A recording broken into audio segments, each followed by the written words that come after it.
Island trip, only 2 on my kindness beach. Oh yeah, full of tender girls, yes.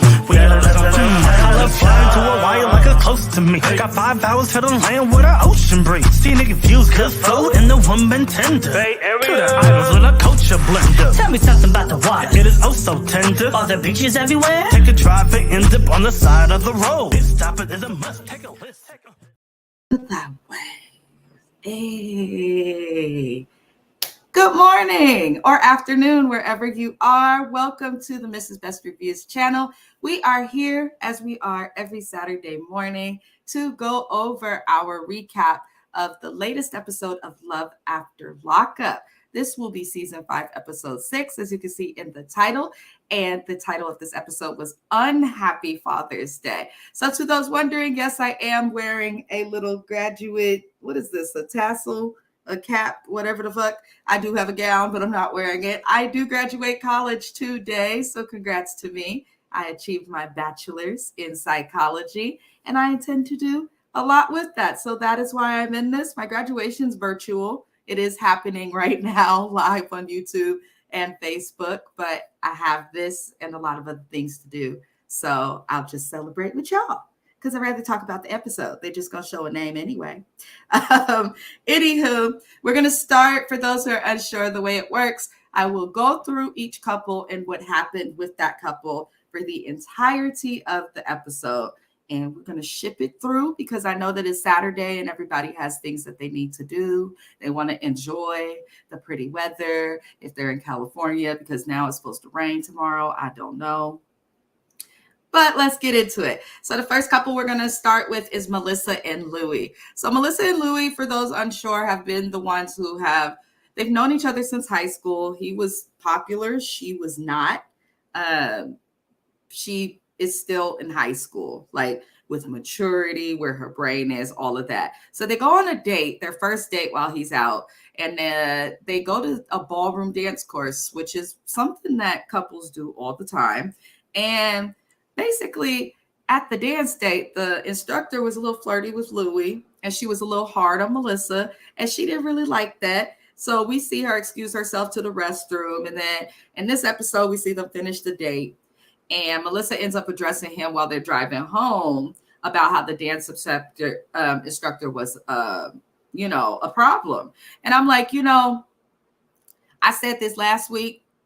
If I think that a wench is flirting with my man right in front of me, I'm not walking away. I'm definitely not walking away. Or I'm going to call her out or say something to him if I felt like he was doing something wrong in the moment. Don't wait till afterward to say something in the car. That's just making you look insecure about your insecurity. You know what I mean? So there is that. And I just can't understand it. But she decides that she's mad at Louie. This man has done nothing wrong.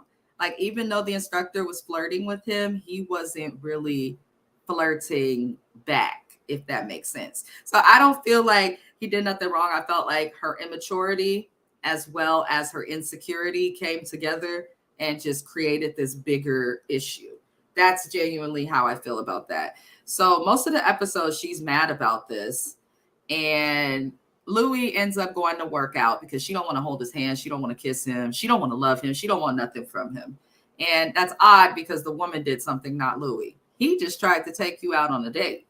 So I don't know. Now we're starting to see some cracks in the foundation. We already knew Melissa was a little loony, but now we're like really starting to see it.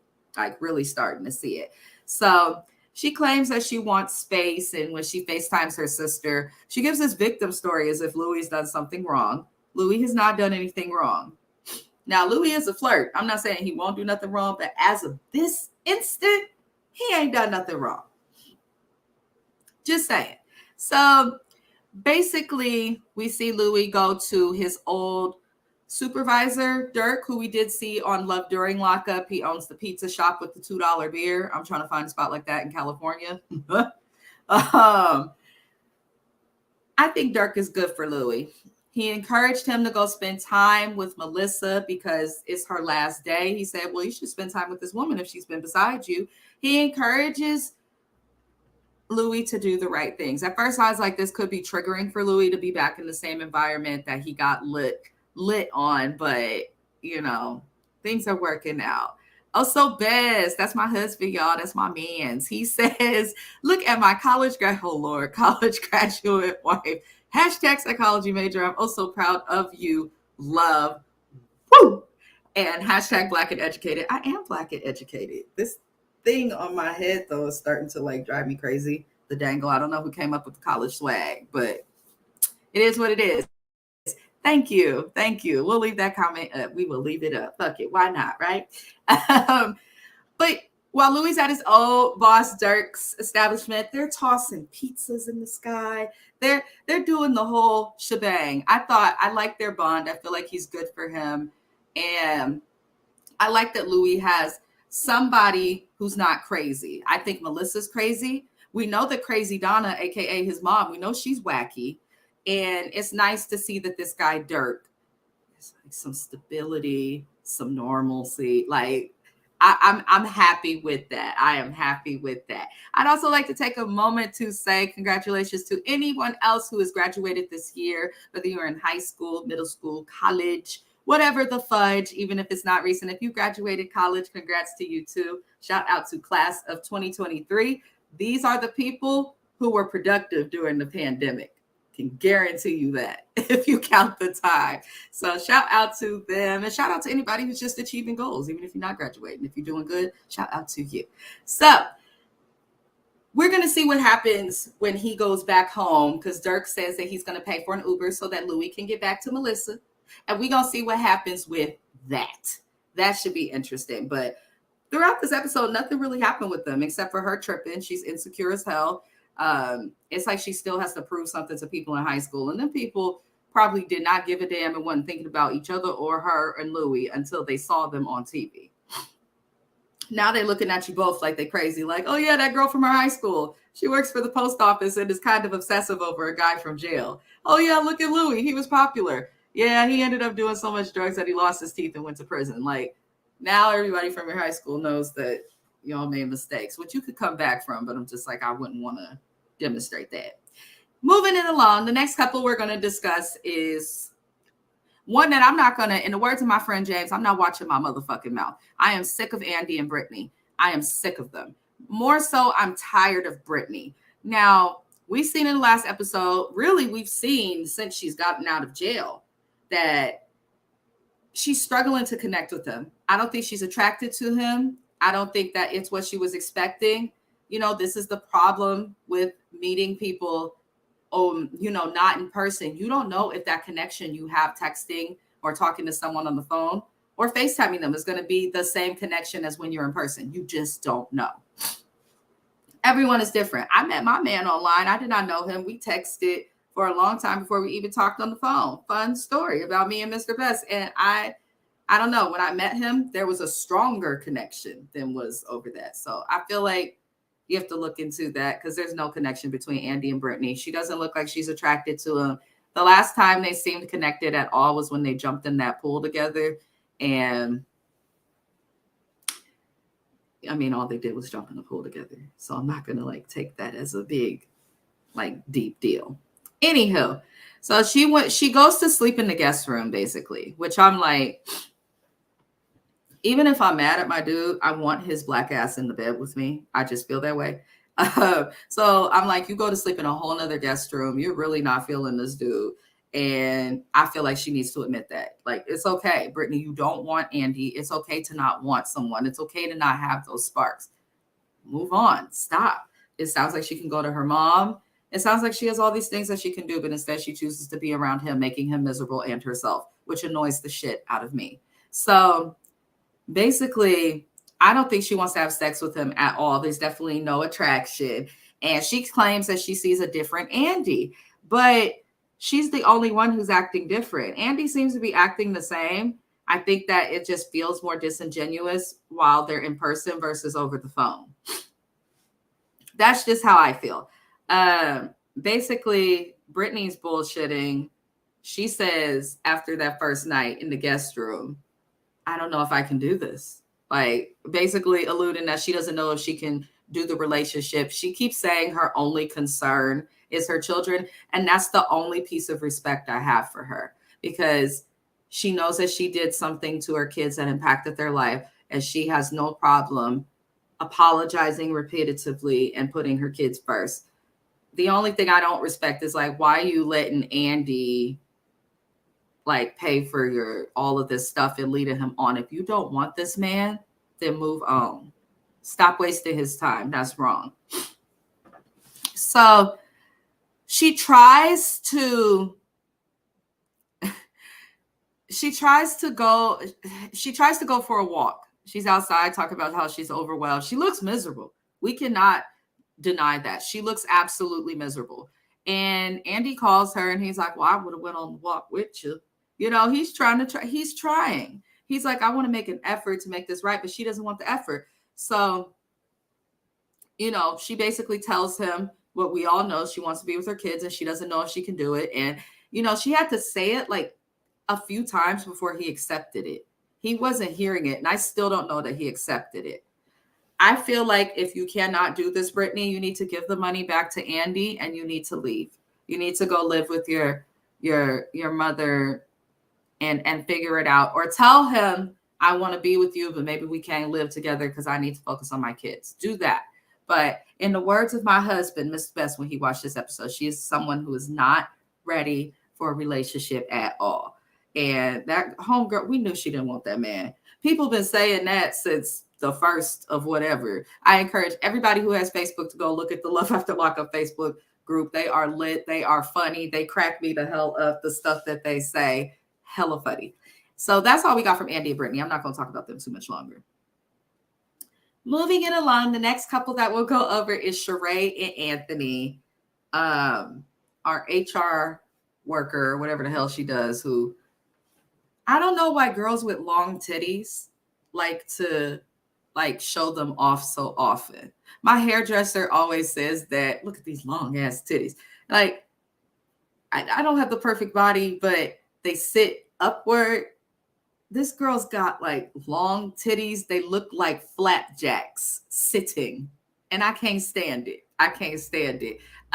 James Jackson's here, y'all. Look at him. Look at the picture. We love James Jackson. Thank you for congratulating me on finishing school. I am happy to not write no papers. And that is the truth. James is the leader of the Watch Your Mouth Reviews channel. I encourage everybody to go check out a playlist. We have lots of recaps that we do together. We will be recapping Housewives of Beverly Hills, Potomac, House of Villains. I mean, it's a fun time. So give James a subscription. Subscribe. We would appreciate it. Anywho, the next couple that we see, Sheree and Anthony, and as I was stating, she has very long titties. And I think that wearing a bra is important. And I know that sometimes people need to lift them, but you should wear a bra if you can't afford to do a breast lift. That's my opinion. Anywho, he reports to parole and he immediately gets an ankle monitor. And I'm not surprised at that. I mean, he's a felon, but I guess they're upset about that because his original parole officer was not there. So some other random lady was there and she just decided to throw an ankle monitor on him. And now he feels he needs to get permission to go to this stupid ass welcome home party that Sheree says she threw for Anthony, but she really threw for her ex nigga, who's her baby daddy, because she wants to prove to him that her relationship is real. She said that herself. So if you moved on and are happy with your person, you don't care about proving anything to your exes. You just want to be with your person. That's it. That's it. So I don't, Sheree annoys me, but I think her apartment is decorated well. That's a positive. Basically, she throws a fit because, you know, he has to get permission and she's concerned about the party. I did this. I did that. I did this. I did that. The man has an ankle monitor on. Pause your TVs if you got a DVR and look at how Anthony looks at Sheree. He looked at that woman like with disgust. I feel like thus far, he just dealing with her, staying with her, putting up with her, so that because he feels obligated to, because she stuck by him, you know, that loyalty. But I don't think he likes a lot of her actions, behaviors, things like that. Women got to understand it's a turnoff when you only worried about you, when you cry and throw a fit as a grown ass fucking adult every time something don't go your way. Like, not everybody wants to deal with that, especially when he got more on his plate. So Sheree is already looking just like, I don't know. She wants to be a wife, but it doesn't seem like she knows what it takes. You have to pay attention to what your spouse says to you in silence, body language, how their mode is, energy. You got to pay attention to things like that, not just what they say. You got to read your man, sis. Just a suggestion, someone who's kept the same person for a little while. Anywho, so basically, next thing we see is him with his mama. We know Anthony's mom is a lot from what Sheree says. She don't want her just coming in the house. And his mom comes over, jumps on her child while he's asleep. He irritated, he grumpy because he got the ankle monitor on. And honestly, after sleeping on a painful, jail mattress for all that time, I wouldn't want no lady jumping on me. Don't jump on me. I don't like stuff like that. Don't jump on me on my sleep. Don't play with me in my sleep because I'll wake up flashing on people or fighting people. Don't do that. Basically, he gets up, he asks his mom to talk alone. And I'm thinking he's going to question, because he's like, how you feel about Sheree? And his mom's like, I like her. She cool, so on and so forth. And I thought that Anthony was going to find something wrong, but he's like, yeah, you need to respect your boundaries. He just don't look happy with his mom and the way that his mom behaves. I feel like something that she did or the way that she was with him or is with him is a part of or contributed greatly to why he went to jail. He seems to want to change, so I hope that he's able to. His mom basically is like, I don't care. She not going to do this. She not going to do this. But I appreciated and respected Anthony for telling her, you're not going to be making no decisions on my relationship. I said, tell her. That's what the hell you should do.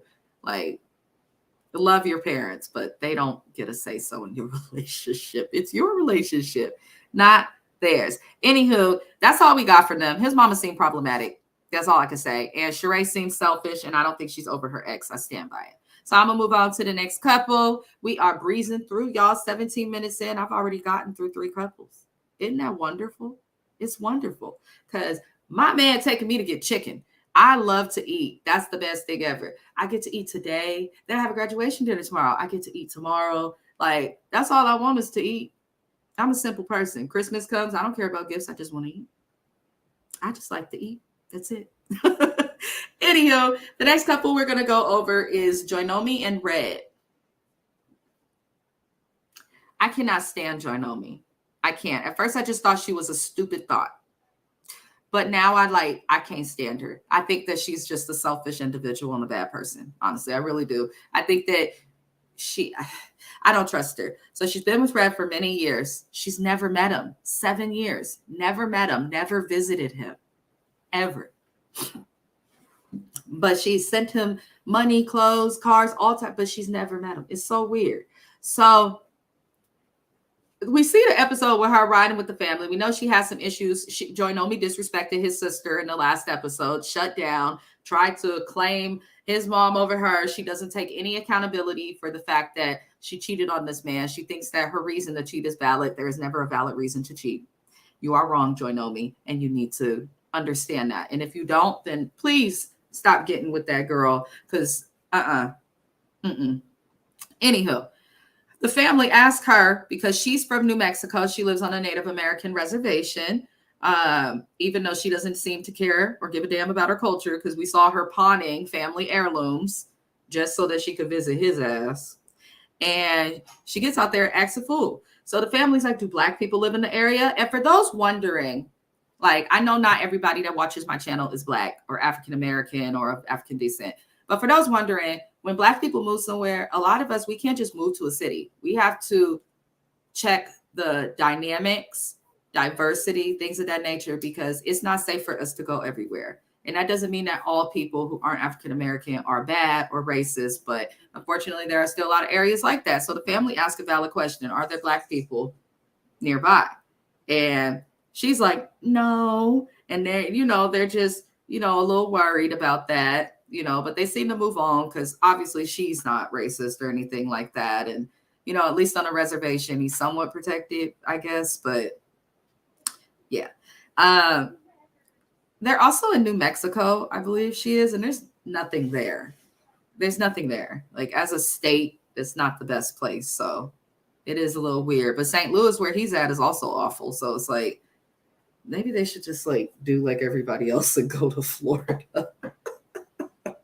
Child. Anywho, the family asked the question, so I was here for it. I said, ask away. Because I think if you're going to date someone of a different culture, if you're going to date with Black men, you better learn about the culture, learn about the things that, you know, are different for them. You know, what they have to go through with driving, being, you know, stereotype, things like that. If you date someone who's Asian and you're not, you have to understand things come with their culture, accept the things that they experience as well when it comes to prejudice and stereotypes. So when you date a different race, you have to adopt and try to understand their perspective. It's the only way it works. So Joinomi didn't seem mad that they asked her about that, and I appreciated her for answering the question, is my point. It's the only good thing she did this episode. That's it. Because after that, she was a mess. She finds out from his mom, though, and the mom was dropping the tea, and I was here for it because this girl going off on the daughter and saying they have no reason to not trust that she'd be there for their son after she cheated on him at least 3 times and had a baby. Like, Joinomi really has no argument, but seems to think that she does. And the girl is a hot mess and an embarrassment to women. And that's a fact. I'm tired of her. I really am. So the mom tells her that other women send Red money, or Red tells other women to send Joinomi money. Now I'm like, on one hand, I'm like, is that something to be mad about? Because he's telling a bitch to send money to his main bitch. But then I'm like, nah, I don't think he should be talking to no bitch. Like, but why is he sending money to her?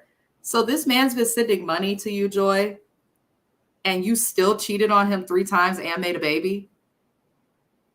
This bitch has no idea what love is and has no respect, not just for herself, but for her son or this man.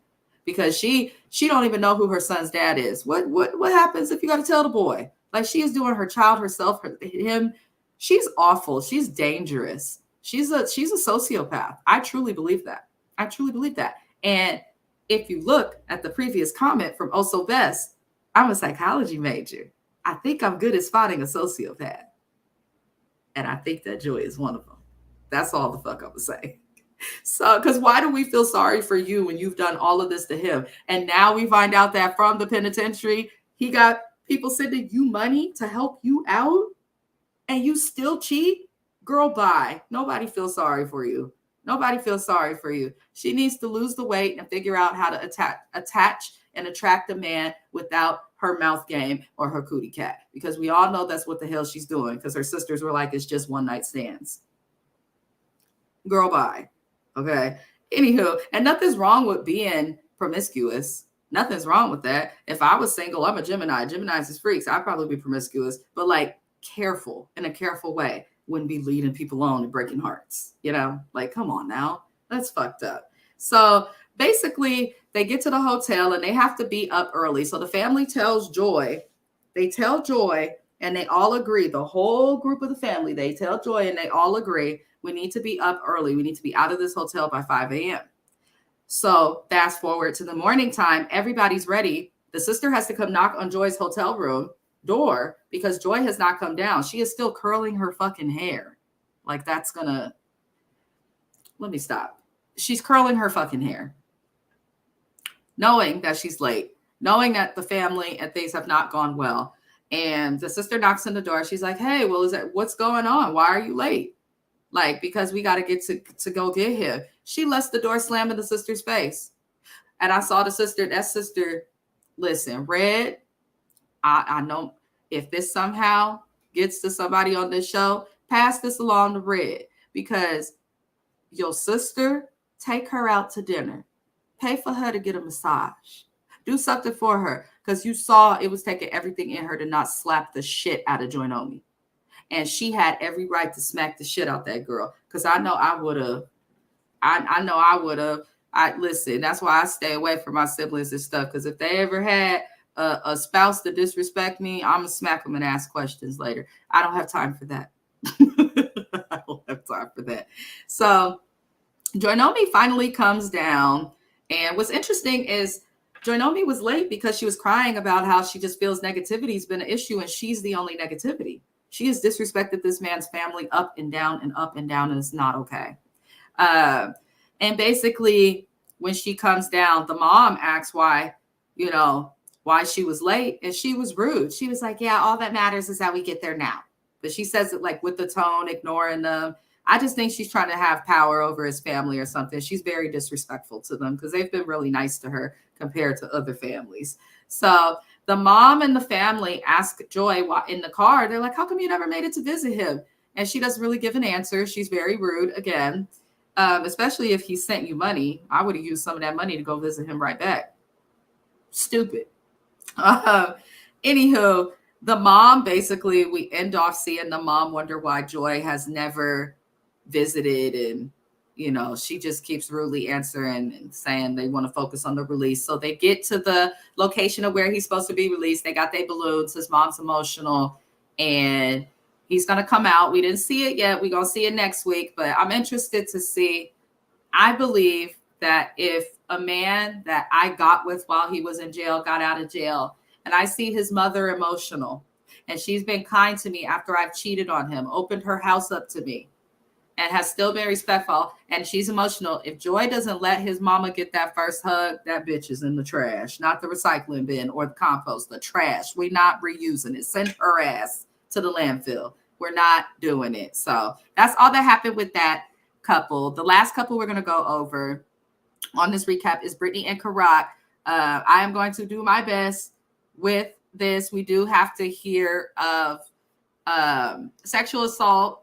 We will call that SA going forward because I don't want any issues from YouTube. So we will refer to that as SA. I will do my best with that in discussing it. So let's get into it. So Brittany and Karak go to dinner with the intentions of meeting with her father. Her father, her parents, they're very conservative.